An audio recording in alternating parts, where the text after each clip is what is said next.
திருவம்பாவை 16 முன்னி கடலை சுருக்கி எழுந்துடையாம். மாணிக்கவாசகர் இயற்கையின் அழகை அம்பிகையின் தோற்றத்துடன் ஒப்பிட்டு பாடியுள்ளார்.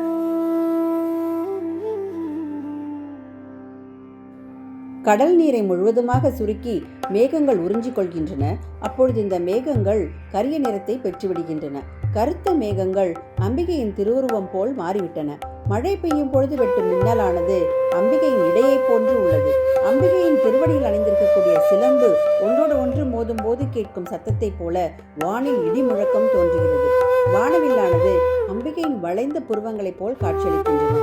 என்றைக்கும் தன்னை ஆட்கொண்டிருக்கும் சிவபெருமானை விட்டு எப்பொழுதும் பிரியாமல் அவருடனே இருக்கக்கூடிய சக்தியான அம்பிகை சிவபெருமானை வணங்கக்கூடிய அன்பர்களுக்கு சுவாமி அருள் செய்வதற்கு முன்பாக தானே வந்து கருணை மழையை பொழியக்கூடியவள்.